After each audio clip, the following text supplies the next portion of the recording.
Hello, and as always, welcome. I got a new camera, so that's cool. But anyway, today's video is going to be pretty simple and straightforward. I just want to talk about a game that, I don't know, I have a huge passion for just because it's brought me a lot of enjoyment over the years, so I figured why not talk about it. And that game is Rally Sport Challenge 2.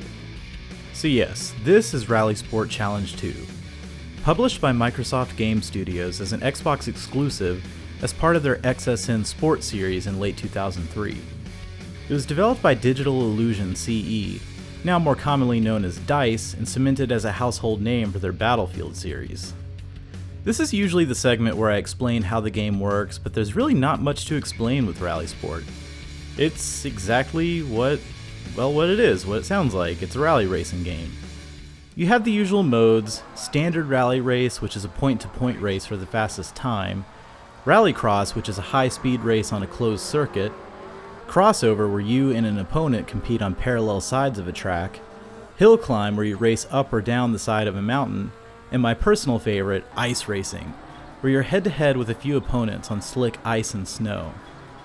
You have a nice selection of licensed vehicles from the likes of Mitsubishi, Subaru, Skoda, Peugeot, Toyota, Citroën, and a bunch more. You have your typical game modes like Time Attack, Single Race against AI drivers, Multiplayer, and Career Mode. As you would assume, Career Mode is where the meat of the game is found. Career Mode is divided up into 4 tiers: Amateur, Pro, Champion, and Super Rally, each consisting of a bunch of events, and each event consists of usually 2 to 4 races on a few different tracks. Progression through each tier is semi-linear, and each tier will take you across every different type of race. As you go, you'll unlock more cars by completing events, and you'll get more skins for your cars simply by driving them and hitting different distance milestones.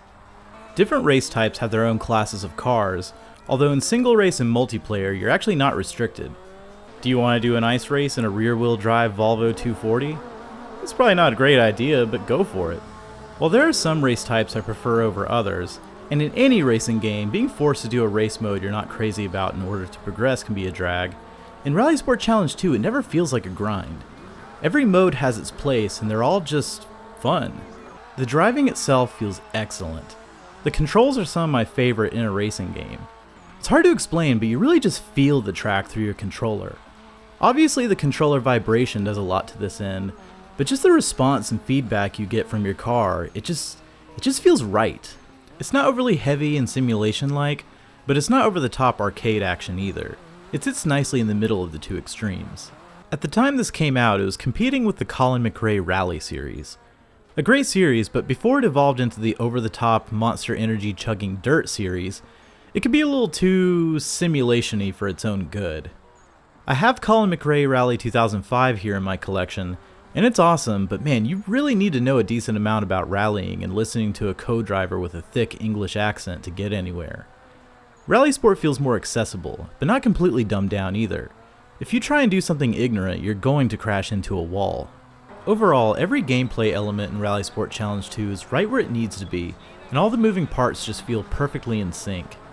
I really love this game if you couldn't tell. You know, as you get older, it's kind of hard to make time to play video games as much as you'd like. I think everyone knows this. And if you're too young and adulthood hasn't hit you that hard yet, well, just wait, I guess. And if you're a collector on top of that, having an overabundance of games to choose from, with so little time to enjoy them, can be overwhelming. All too often I walk up to my shelves, wanting to dive into a game, and then just get psyched out by having too many choices, and end up playing nothing. I don't know, maybe that's just me. In spite of that, Rally Sport Challenge 2 is a game I still come back to time and time again. To be that motivated to play something repeatedly on my off time, it takes a lot, and the game has to be something really special. Rally Sport Challenge 2 ticks that box for me. I discovered this game way too late, probably about 5 or 6 years ago when I was working at a game store.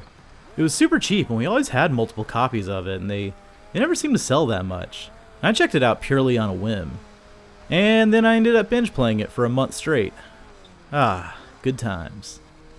For whatever reason, this series never really blew up as much as I think it should have. And that's such a shame. I would kill for a third entry to the series on Xbox One. But alas, Microsoft has all their eggs in the Forza basket, and Rally Sport Challenge 1 and 2 seem to have been forgotten by time. At the very least, whenever I meet someone else who digs these games, I know I've met a real one. So yes, Rally Sport Challenge 2 is dirt cheap, pun not intended, and damn good.